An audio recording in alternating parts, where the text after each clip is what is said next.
Op soek na idees vir die mooiste babakamer? Kom, skuif nader. Expresso kuier vandag weer by stylist en skrywer Sam Scarborough in Kaapstad. Hier is 'n buikplan uit Baba Noah se kamer.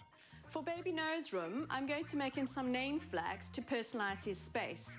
I'm going to make some like this, the ones I did for Alex. You don't need much fabric for this. You can use old fabric scraps. And I've chosen these blues to make the flags out of. I'm going to use this blue as the base for the first flag, and I'm going to use the ones that I did for Alex as a pattern. So I'm using tailor's chalk to outline the pattern of the flag. This one here has been sewn properly. However, if you don't have a sewing machine, you can do it by hand. It's very easy to use crimping shears instead of using seams. And also I'm going to show you how you can do it with a needle and a thread. Sam gebruik die crimping shears, of soos ons in Afrikaans sê, 'n kartelsker om die driehoeke uit te knip. Dan teken sy die letters van die naam vryhand op die papier en knip dit ook uit.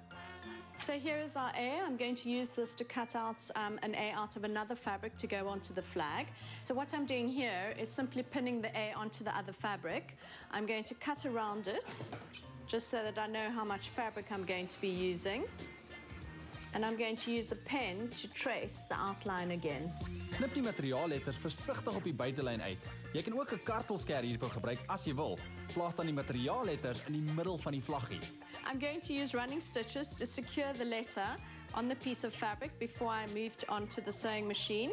But if you don't have a sewing machine, this kind of sewing is also okay. Sam stik die letters netjies om met 'n kleurgare wat by die materiaal pas. Sy wys dan ook vir ons 'n derde manier. This is also an easy way of doing the letters, but if you have more time and if you're good at it, it's quite nice to embroider them on like this. The stitching does make a nice edging as well. There are many different ways of doing these flags. You can do them with a single piece of fabric and use pinking shears if you don't want to sew. This edge also makes for a lovely name flag. It does not have to be sewn. Sou jy dit wel wil omstuk, steek die twee driehoeke op mekaar vas met spelde of rygsteke en kap die kante netjies om aan die verkeerde kant. Dop dan die driehoek uit. So after sewing the seam, when we turn it inside out, it makes a nice clean edge.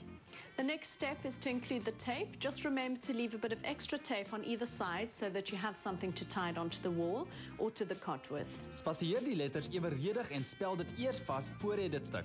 'n Mooi lint en rygsteke werk ewe goed. Hierdie idee en nog baie ander kan gelees word in Sam se boeke Children's Rooms and Cool Spaces for Kids. I've just finished putting up a name flag for Noah, and I think it definitely adds a personal touch to his room.